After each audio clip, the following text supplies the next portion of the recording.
Mi prometido dijo que la boda se cancelaba a menos que pusiera todo a su nombre, así que cambié las cerraduras. Al día siguiente, se quedó paralizado en su prueba final de traje. Se sentó frente a mi escritorio, los tobillos cruzados, un brazo colgando sobre el respaldo de la silla, como si estuviera esperando a que un mesero le trajera la cuenta, como si el cuarto no fuera mío, como si los muebles de Restoration Hardware y las fotografías enmarcadas de mi viaje a Islandia y los ventanales de piso a techo con vista a Cherry Creek no hubieran sido comprados con 11 años de semanas de 70 horas y un descanso para comer que, hasta el día de hoy, nunca he tomado. Deslizó un papel sobre mi escritorio. Era una lista, escrita a mano, tinta azul. Su garabato perezoso de arquitecto, del tipo que se ve intencional hasta que te das cuenta de que simplemente nunca se molestó en aprender cursiva correctamente. 3 puntos. El condominio, el Range Rover, acceso a mi cuenta de ahorros. Todo lo que tienes que hacer, dijo Samuel, es ponerlos a nombre de los dos. Eso es lo que hace la gente cuando se ama. No dije nada. Sonrió de la forma en que siempre lo hacía cuando pensaba que estaba siendo paciente conmigo. Vivian, vamos. Nos casamos en 6 semanas. Miré la lista, lo miré a él, y en algún punto entre esas dos cosas, algo dentro de mí se quedó muy quieto. Necesito retroceder. Me llamo Vivian Cho. Tengo 33 años. Soy abogada corporativa en una firma de tamaño mediano en Denver. Todavía no soy socia, pero voy en camino. Y en esta industria, ir en camino significa que no duermes mucho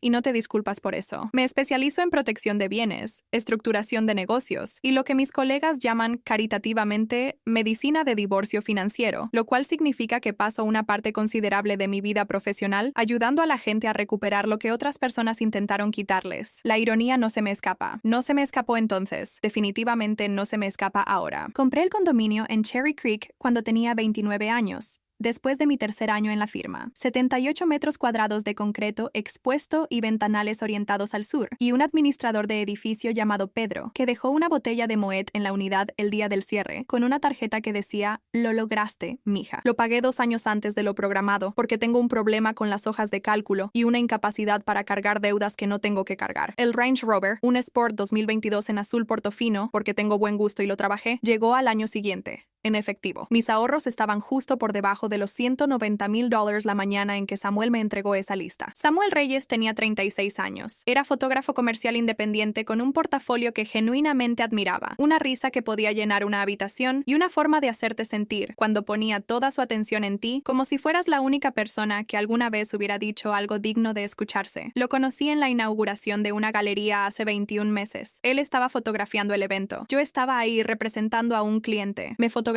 contra una pared de luz azul neón y me envió el archivo a la medianoche con el mensaje. Para cuando necesites pruebas de que eres lo más fascinante en cualquier habitación. Le pedí salir 3 días después. Lo sé.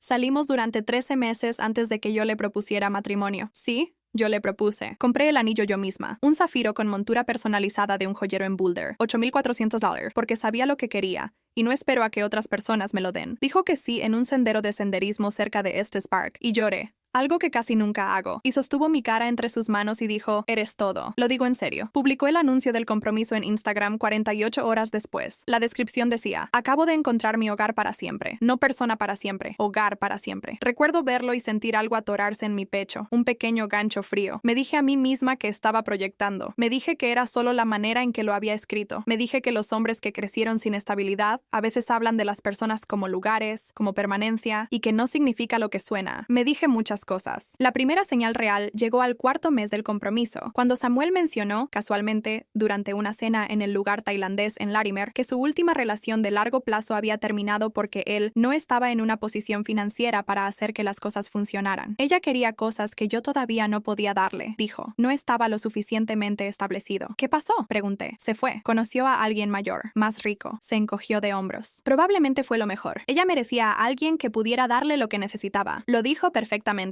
Generosamente, sin amargura. Le creí perfectamente, generosamente, sin sospecha. 2 meses después, terminó su contrato de arrendamiento y acordamos que se mudaría conmigo. Temporalmente, dijimos, solo hasta la boda. Trajo 4 cajas. Una bolsa de cámaras y un disco duro portátil. No trajo muebles, no trajo arte, no trajo nada que sugiriera que alguna vez había construido una vida propia. Lo noté, lo archivé. Me dije a mí misma, es fotógrafo, viaja ligero. Algunas personas no se aferran a las cosas. Su contribución a los gastos compartidos fue de $15,000 durante los 10 meses que vivió ahí. Sé este número exactamente porque lo rastré. La electricidad. Compras ocasionales. 2 meses de su parte de un paquete de servicios de streaming que yo configuré. Eso es todo. No pagó renta. importa. Yo no le pedí que lo hiciera. Esa fue mi decisión. Y la respaldo, pero sé lo que suma todo esto. No pagó nada por el condominio, nada por el auto que usábamos para viajes de fin de semana, nada por el anillo en su dedo. Lo justifiqué porque estaba construyendo su negocio, porque el ingreso freelance es impredecible, porque yo podía cargar con eso y cargar con eso significaba que lo amaba. Y se supone que amar significa cargar con cosas. Entonces la lista. La miré ahí sobre mi escritorio y sentí que la habitación se quedaba en silencio a mi alrededor, de esa forma en que pasa cuando ya sabes lo que dice un documento antes de leerlo, cuando tu cuerpo procesa información más rápido de lo que tu cerebro puede alcanzar. ¿De dónde viene esto?, pregunté, calmada, practicada. He contrainterrogado a ejecutivos de empresas Fortune 500. Sé cómo hacer una pregunta sin revelar cuánto ya sé. Las personas que se aman no necesitan asesores financieros, dijo. No necesitan acuerdos prenupciales y cuentas separadas y toda esta paranoia legal. Eso no es lo que es el matrimonio. No dije nada de un acuerdo prenupcial. No tuviste que hacerlo. Se puso de pie. El hecho de que no estés diciendo que sí inmediatamente me dice todo. Samuel, necesito saber que estás comprometida, que esto es real. Tomó sus llaves del borde de mi escritorio. Tu vacilación me dice que en realidad no quieres casarte conmigo. Se fue. Mi teléfono empezó a vibrar con mensajes antes de que su auto hubiera salido del garaje. Siempre piensas demasiado las cosas. A esto me refiero cuando digo que no estás completamente presente en lo nuestro. Solo necesito sentir que somos un equipo. Lo siento, eso salió mal. ¿Podemos hablar? Te amo. Solo necesito saber que confías en mí. Puse el teléfono boca abajo. Me senté en mi sala,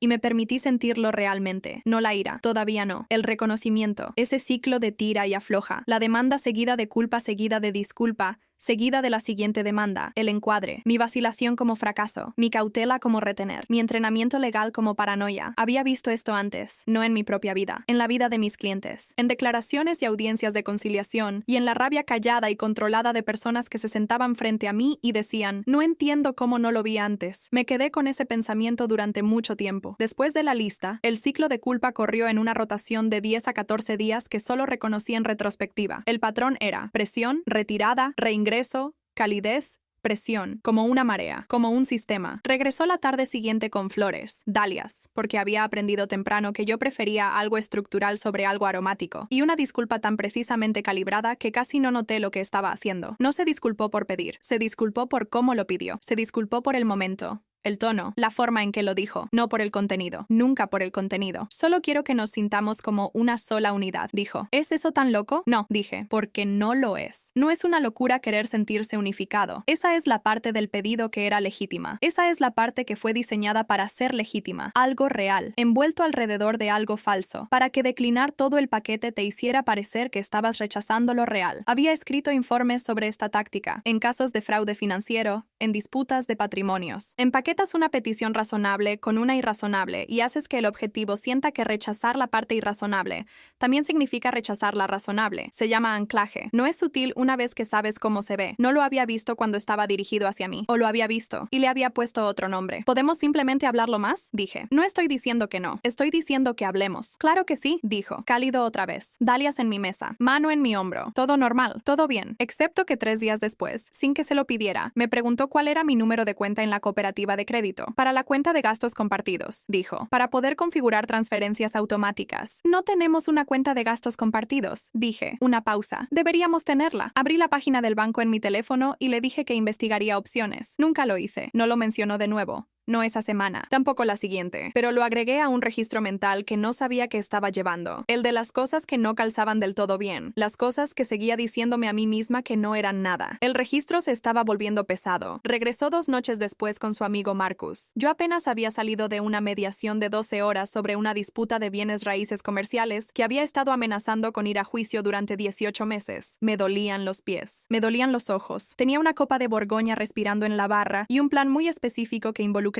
una ducha, el vino y 8 horas de inconsciencia. En cambio, entré y encontré a Samuel y Marcus en mi sofá, algún programa previo al partido de fútbol americano a todo volumen, 3 botellas de cerveza vacías en mi mesa de centro y una cuarta en la mano de Samuel, los pies levantados como si el lugar siempre hubiera sido suyo. Hola, bebé. No levantó la vista. ¿Día difícil? Dije algo evasivo y fui a la cocina. El plano abierto por el que había pagado un extra, el que hace que la cocina y la sala compartan luz, aire y cada conversación, se convirtió esa noche en lo que me salvó. Me serví el vino. Me Me quedé de espaldas a ellos, mirando hacia la ventana sobre el lavabo, y escuché. Ella siempre paga, dijo Samuel. Su voz era más ligera que cuando hablaba conmigo, más relajada, sin guardia. Trabaja constantemente. Pienso que podría beneficiarme de eso mientras esté disponible. Marcus se rió. Mi hombre, mi papá me advirtió. Él salió de su divorcio básicamente sin nada, dijo. Nunca te cases con alguien que tenga bienes sin protegerte primero. Entonces, ¿de eso se trata todo lo de la transferencia? Una vez que tenga acceso a sus ahorros, estoy hablando solo de derechos de cofirmante al principio. Voy a mover 50,000 al fondo de criptomonedas que he estado estructurando. Bajo perfil. Ella revisa su saldo tal vez una vez al mes, si acaso. Para cuando note algún cambio, ya habré empezado a sacar rendimientos. Una pausa. Amigo, dijo Marcus despacio. Eso es, lo sé, pero ella gana 6 veces lo que yo gano, y no va a bajar el ritmo. He intentado hablar con ella sobre el estilo de vida y simplemente hizo un gesto de desdén que pude escuchar en su tono. Simplemente no está presente. Si ella no va a estar aquí, el dinero debería estarlo. Eso es frío, hombre. Eso son matemáticas. Marcus se rió otra vez, más bajo esta vez. Me quedé parada en mi barra de cocina con ambas manos planas sobre el granito y respiré por la nariz. 4 segundos inhalando, 4 segundos exhalando. La técnica que me enseñó mi terapeuta cuando tenía 26 años y funcionaba a base de humo y rabia y la desesperación particular de una hija de inmigrantes de primera generación intentando probarle algo a todos, incluyéndose a sí misma. La copa de vino estaba a 1 metro. No la tomé. Después de unos segundos, caminé de vuelta por la sala, sin prisa. Serena. ¿Día difícil? Samuel me sonrió. Brutal, dije. Voy a bañarme. Fui a mi habitación.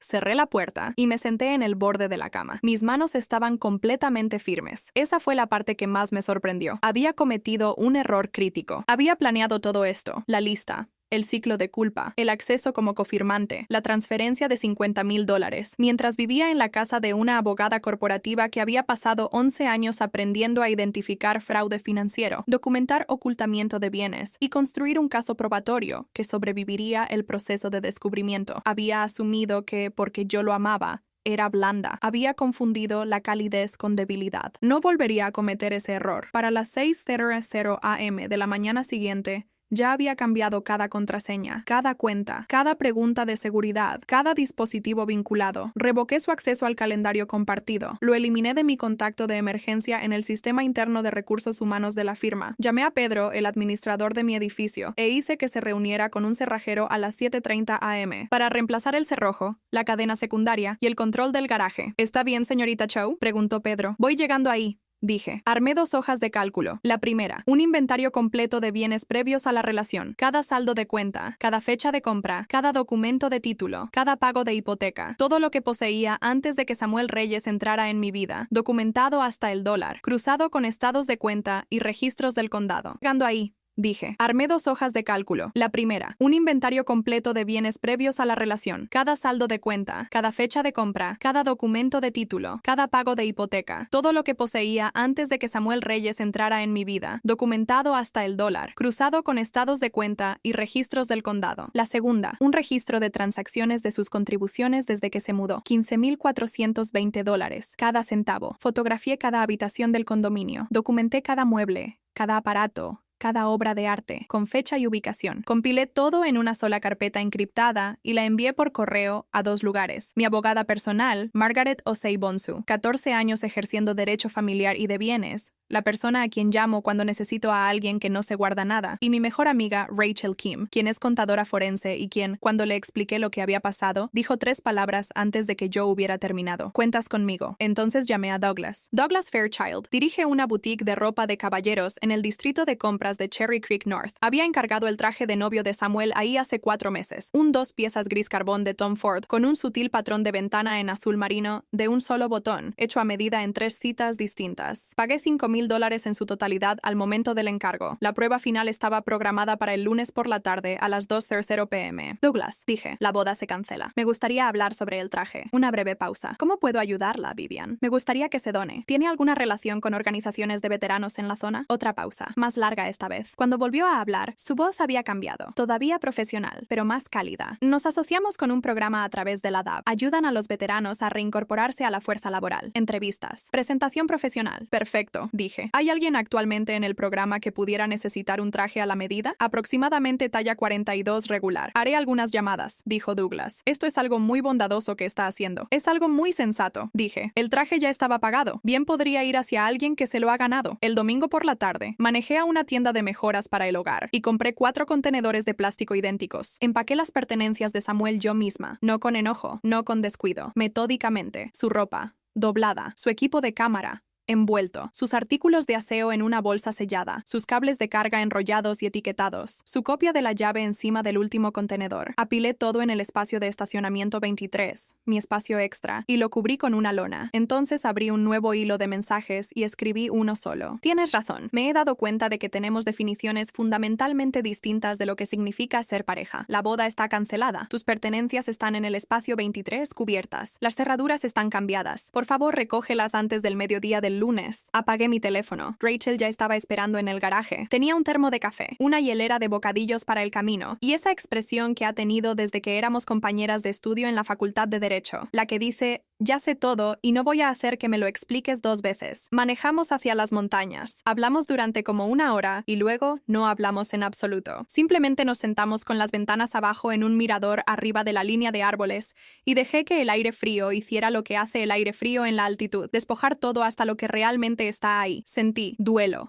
real. No por quien pensé que era él. Me había despedido de esa versión en algún momento entre la lista y la conversación en la cocina. Sentí duelo por la soledad particular de ser engañada por alguien que elegiste con cuidado, alguien que creíste ver con claridad. Sentí claridad, del tipo que llega después de que un caso largo y complicado finalmente se resuelve, y te das cuenta de que la respuesta estaba en los documentos de descubrimiento todo el tiempo. Simplemente no estabas lista para leerla aún. Sentí lista. Margaret Osei-Bonsu se reunió conmigo el lunes por la mañana a las 8:00 am. Margaret tiene 51 años. Ha ejercido derecho familiar y de bienes en Colorado durante 22 años. Mide 1,57 m. Lleva sus locks recogidos durante horas de oficina y jamás, en todo el tiempo que la conozco, ha levantado la voz para hacer un punto. Leyó mi documentación en 40 minutos. No dijo mucho. Al final, puso la carpeta sobre la mesa, entrelazó los dedos y me miró. ¿No grabaste nada? Tengo los mensajes de texto de la campaña de culpa. Tengo la documentación de bienes. Tengo el registro de contribuciones. No tengo ninguna grabación de audio. Colorado permite el consentimiento de una sola parte, dijo. Habrías estado en tu derecho. Lo sé. No estaba pensando tácticamente en el momento. Estaba procesando. Asintió despacio. Lo que él describió: mover fondos de una cuenta conjunta sin el conocimiento de la otra parte con fines de inversión especulativa, eso es conversión de bienes. Si hubiera tenido acceso y lo hubiera hecho, estaríamos hablando de fraude civil, potencialmente criminal. Lo sé, pero no tuvo acceso. No. Así que lo que tienes, dijo, es documentación de lo que planeaba hacer, lo cual te protege de cualquier cosa que pudiera reclamar en el futuro, sobre tus bienes, sobre propiedad compartida, sobre acuerdos verbales, y te dice lo que necesitabas saber sobre con quién estabas tratando. Sí, me miró un momento. ¿Cómo estás? Estoy bien, dije, y luego, honestamente, estoy enojada, pero el enojo está limpio, no tiene a dónde ir porque no queda nada por perder. Margaret Osei-Bonsu, que ha visto muchísimas cosas en 22 años ejerciendo derecho familiar, me dio una pequeña sonrisa cansada. Ese es el mejor tipo, dijo. Llamé al salón de eventos, al fotógrafo, al servicio de banquetes,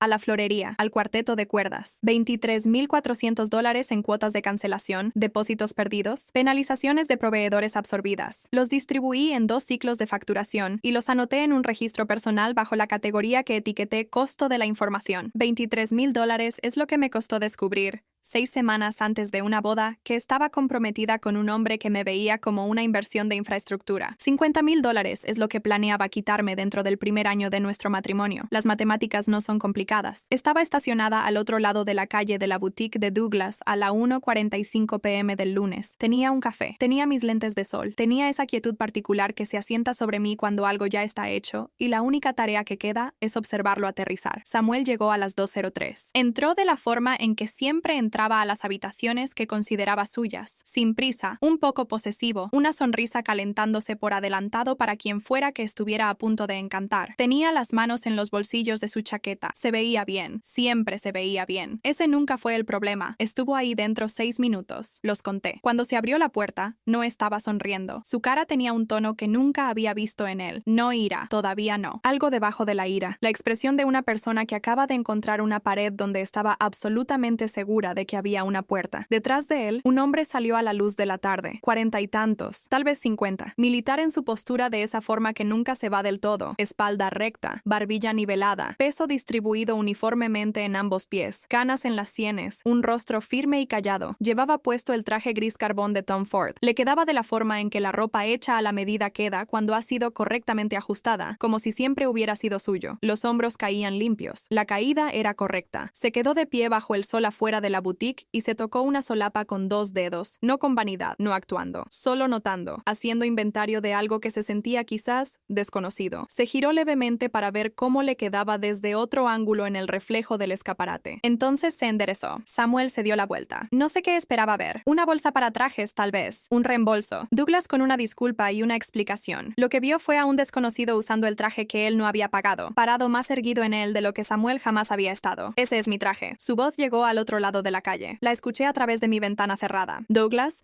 salió detrás del veterano y se colocó entre los dos hombres. Pequeño, preciso, completamente imperturbable. Douglas Fairchild ha estado vistiendo a la gente durante 30 años. Ha visto rabietas antes. Este traje fue donado por la persona que lo compró, dijo Douglas. Ahora le pertenece a él. No me importa quién lo pagó. La voz de Samuel subió. Fue hecho para mí. Fue ajustado a mí. No puede simplemente regalar la propiedad de alguien. El veterano se había quedado muy quieto. Comenzó a estirar la mano hacia la chaqueta, a quitársela de los hombros. El gesto de un hombre que ha pasado una vida entera sin tomar lo que no se le ofrece con claridad, que preferiría quedarse sin nada antes que causar problemas. Douglas lo detuvo con una mano en su brazo. Firme, gentil, definitivo. No lo va a devolver, dijo Douglas. Es suyo, ganado y merecido. El veterano miró a Douglas un momento. Luego dejó caer la mano. Se quedó parado con el traje puesto. No se encogió. Samuel ya estaba en su teléfono. Luego lo colgaba. Luego lo tomaba otra vez. Su voz había pasado del registro controlado a algo más crudo. El tono particular de una persona que nunca ha tenido que enfrentar una consecuencia de la que no pudiera hablar para salir. $5,000, dijo a Douglas, a los espectadores, a cualquiera que procesara el número. Ese traje cuesta $5,000 y ella no tenía derecho a... Se detuvo porque se había dado la vuelta y había escaneado la calle de la forma en que la gente lo hace cuando está buscando una audiencia, un aliado, a cualquiera que validara la injusticia, y me había encontrado a mí. Estaba estacionada en el Volvo que había alquilado para la semana porque no estaba lista para darle un auto que pudiera reconocer. Ventana abajo, café en mano, lentes de sol puestos. No me había movido. Su boca se abrió. Vi algo pasar por su cara. No culpa. Todavía no tenía suficiente autoconciencia para la culpa, no remordimiento, algo más primitivo, reconocimiento. El momento en que el predador se da cuenta de que lo que estaba cazando